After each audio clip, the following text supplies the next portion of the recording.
here's something I found interesting. And this is just a very simple way of looking at things, but the type of person that likes simple fucking shit. So check this out, right?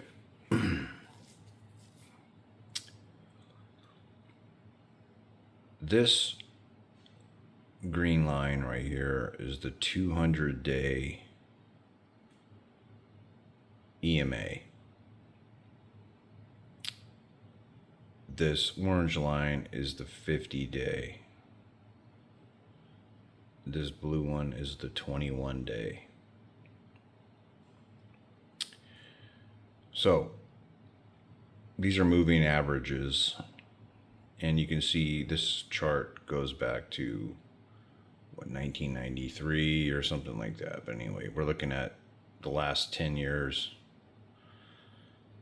So how often has the S&P 500 hit this 200-day moving average? Well, let's see. It was happened back here, and well, we're not going to use that as a reference. We're going to use the last, decade. How about that? So 2018, it bounced off of the 200-day, and then it went on a bull run. It sliced through the 200-day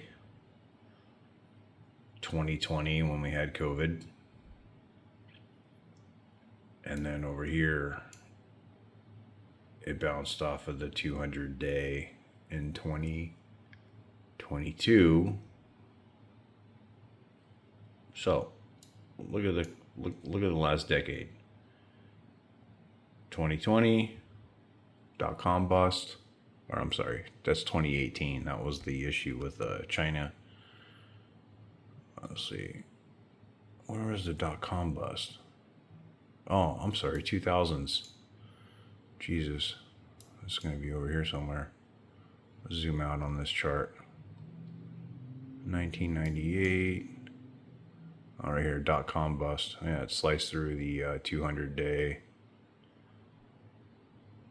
Wow. 2000, 2002.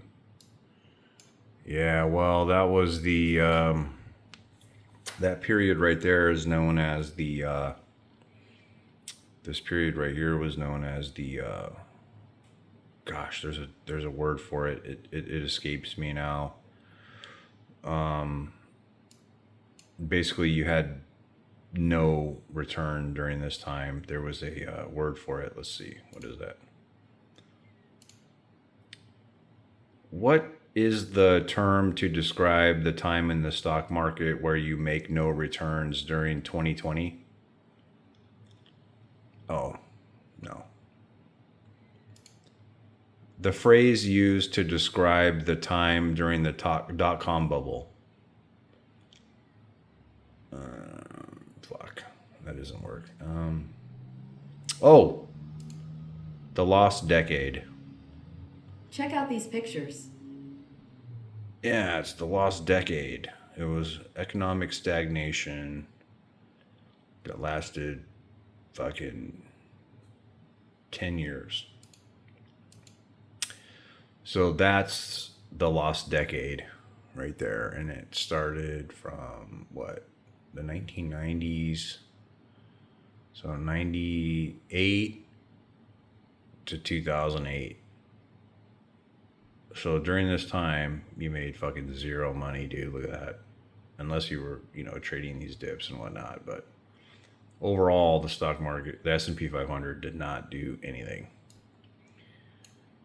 From the bottom in 2008, after the great financial crisis, stock market has been on a bull run this entire time.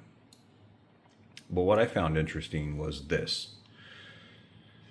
So you can look at it. So 2016, we had a hit on the 200-day, but we're not going to talk about that. So we're just going to talk about this recent stuff in the last decade. So look, 2018 bounced off the 200-day.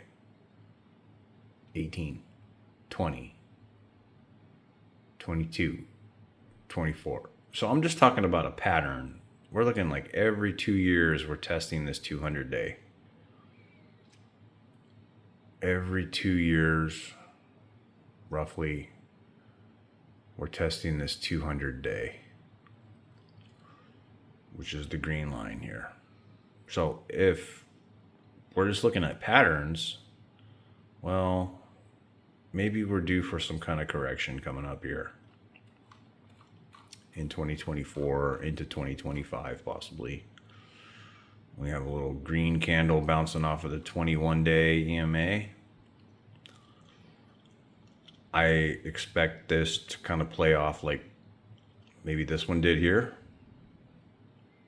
where you had a bounce, but then it sliced through the 21 and the 50 before getting some support off of the 50 and then resuming this bull run.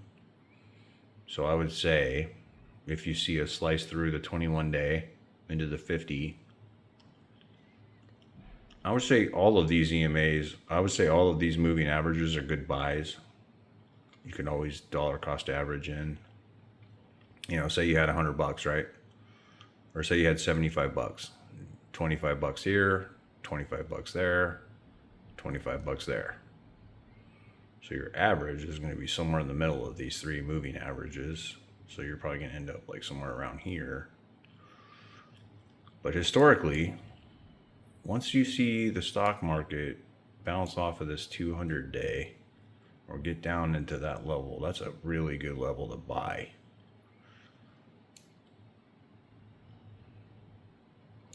I mean, look at this. It's always been the case. Look at that.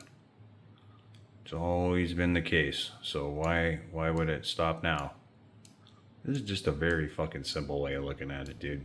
So why don't you stockpile your cash during these, you know, if you're not in, wait until this fucking thing gets down here and test that 200 day moving average. Go heavy in the stock market once you see it hitting that 200 day.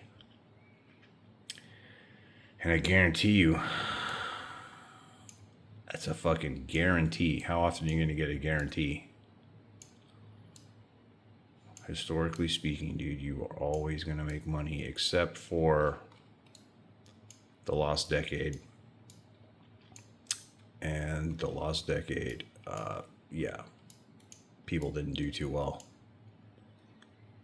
Because, dude, it even broke the 200 day and went down into no man's land, and then it came back. But worst case scenario, if that happens today, you just got to hold. I mean, look, they say the average time that it takes the S&P 500 to recover is, you know, you could Google it. I forget what it is, what the number is, but you're always going to get your money back.